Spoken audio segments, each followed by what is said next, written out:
साथीहरू आउनुहोस्, पानी पिउने सही तरिका भन्दैछु। बिहान सबेरे उठ्ने बित्तिकै हामीले 2 गिलास मनतातो पानी पिउनु पर्ने हुन्छ। मनतातो पानी सँगसँगै बिहानको 1 देखि 1.5 घण्टासम्म हामीले आफैलाई समय दिनुपर्ने हुन्छ। व्यायाम गर्नको लागि अति नै जरुरी छ।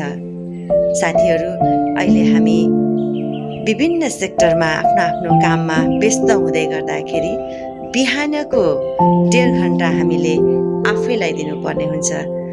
व्यायाम गरिसकेपछि पनि पुनः हाम्रो शरीरमा आएका पसिनाहरूलाई एनर्जीमा बदल्नको लागि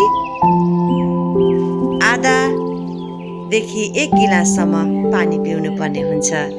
त्यसै गरी खाना खाने भन्दा अगाडि आधा घण्टा 1 गिलास पानी पिउने भने खाना खाइसकेपछि पनि पुनः 30 मिनट पछि 1 गिलास पानी पिउन जरुरी छ।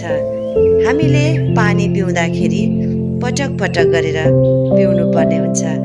एकै पटक पानी खान्छु आज दिनभरिलाई पुग्यो भनेर हामीले कहिले पानी पिउनु हुँदैन।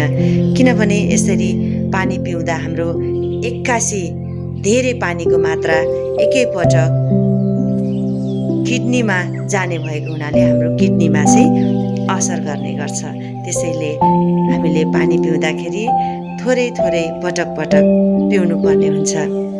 दिनभरिमा 8 देखि 10 गिलाससम्म हामीले पानी पियौँ भने दिनभरिको लागि पानीको मात्रा पुरा हुने गर्छ। शुद्ध पानी पिउनुपर्छ, स्वच्छ पानी पिउनुपर्छ। यसो गर्नुभयो भने हाम्रो जुन ग्यास्ट्रिक हुने समस्या र दिनभरि शरीरमा पानीको कमी हुने समस्या चाहिँ हामीले पुरा गर्न सक्छौँ। त्यसैले मैले सबैजनालाई के सुझाव दिन्छु भने बिहानको 1 देखि 1.5 घण्टासम्म व्यायामको लागि आफैलाई दिनुहोस् र दिनभरि आफू अन्यत्र ठाउँमा बिजी हुने भएको हुनाले आफ्नो आफ्नो काममा व्यस्त हुने भएको हुनाले आफ्नो शरीरलाई पनि ख्याल गर्नुहोस् र पानीको मात्रा आफ्नो शरीरलाई पुरा गरिदिनुहोस् भन्ने मैले चाहिँ अनुरोध गर्दछु।